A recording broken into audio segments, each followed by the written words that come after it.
காமிக்கிறாங்க. இன்னும் இந்த அம்மா வெறும் காய் இது அதெல்லாம் காமிக்கிறாங்க, அந்த இது டிப்ஸே சொல்ல மாட்டேங்கிறாங்கன்னு பார்க்காதீங்க.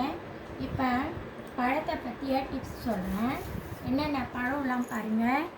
வாழைப்பழம் முதல்ல, அடுத்தது கொய்யாப்பழம், மாதுளம்பழம், 3 பழம் வச்சுருக்கேன். அதில் என்னென்ன சத்தெல்லாம் இருக்குது நம்ம பார்க்க போகிறோம். இப்போ இதில் இதெல்லாம் 3துலேயுமே உங்களுக்கு என்ன இருக்குன்னா, ஆரோக்கியத்துக்கு நல்ல நன்மையாக இருக்கும், செரிமானத்துக்கு நல்லது, ஊட்டச்சத்து தேவையான அளவு இந்த 3துலேயுமே கிடைக்குங்க. வாழைப்பழத்தில் எடுத்துட்டிங்கன்னா உடனடி ஆற்றல், நல்லா முழுமையான உணவு, அது தாதுக்கள் இருக்குது, விட்டமின் இருக்குது. அதில் கொய்யாப்பழம்னு எடுத்துக்கிட்டிங்கன்னா விட்டமின் சி இருக்குங்க. இதில் இந்த கொய்யாப்பழத்தில் விட்டமின் சி இருக்குது, நார்ச்சத்து இருக்குது, இது மலச்சிக்கலை போக்கும். அடுத்தது பற்கள் மற்றும் எலும்பெல்லாம் நல்லா வலுவாக வச்சுக்கோங்க இந்த கொய்யாப்பழம். கொய்யாக்காய் கூட சாப்பிட்டுக்கலாம், பழமும் சாப்பிட்டுக்கலாம்.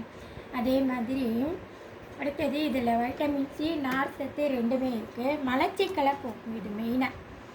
அடுத்ததாக பற்கள் எலும்பெல்லாம் வளர்ந்துடும். மாதுளம்பழத்தில் ஆன்டி ஆக்சிடென்ட் இருக்குது, ரத்தத்தை சுத்திகரித்து இந்த இதய நோய் வராமல் தடுக்கும். எனக்கு ரொம்ப முக்கியங்க இந்த மாதுளம்பழம். இந்த மாதுளம்பழம் இல்லைன்னா என்னோடய இதய இது ஆப்ரேஷன் நடந்த அப்புறம் இந்த மாதுளம்பழம் டெய்லி அவர் எனக்கு ஜூஸ் போட்டு கொடுப்பாரு. ஆப்ரேஷன் ஆன அப்புறம் எனக்கு ஒரு டைம் ஹார்ட் அட்டாக் வந்தது.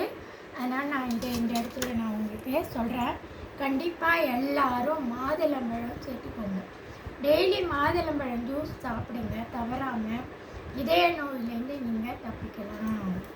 இப்போ நான் உங்களுக்கு 3 டிப்ஸ் சொல்லிட்டேன், விதவிதமாக சொல்லிட்டேன். நல்லா எனர்ஜெட்டிக்காக இருக்கும், விட்டமின் கிடைக்கும், நல்லா இதெல்லாம் கிடைக்கும், மலச்சிக்கல் நீக்கும், ஆரோக்கியத்துக்கு நல்லது. அதனால் என்னென்ன பழம் கிடைக்குதோ நீங்கள் விரும்பி சாப்பிடுங்க. அது மாதிரி சம்மர் சீசன் வந்ததுன்னா நமக்கு என்ன கிடைக்கும்னா, சம்மர் சீசனில் மாம்பழம், நுங்கு கிடைக்கும், வாட்டர்மெலான் கிடைக்கும், அப்புறமா வெள்ளரி பழம் கிடைக்கும். அதெல்லாம் விடாமல் கண்டிப்பாக சாப்பிடுங்க. பலாப்பழம் இந்த சீசனில் கண்டிப்பாக கிடைக்குங்க, பலாப்பழம் வாங்கி சாப்பிடுங்க எல்லோரும். எல்லா பழத்தையும் என்னென்ன கிடைக்குதோ அந்தந்த சீசனில் உங்களுக்கு தகுதியாக என்ன வாங்க முடியும், உங்கள் தகுதிக்கு ஏற்ப வாங்கி சாப்பிடுங்க. எங்கள் வீட்டுக்காரர் எப்பயுமே அந்தந்த சீசனில் என்னென்ன பழமோ கிடைக்குதோ அதை எல்லாத்தையும் வாங்கி தருவார் எப்பயும். அதேமாதிரி நீங்களும் நல்லா ஆரோக்கியத்தை நல்லா இதுவாக மேம்படுத்திக்கோங்க. நல்லா நோயற்ற வாழ்வே குறைவற்ற செல்வம். Okay guys, please share and subscribe and like my channel and tell your comments, tell your feedback also. Thank you guys. வணக்கம், நன்றி.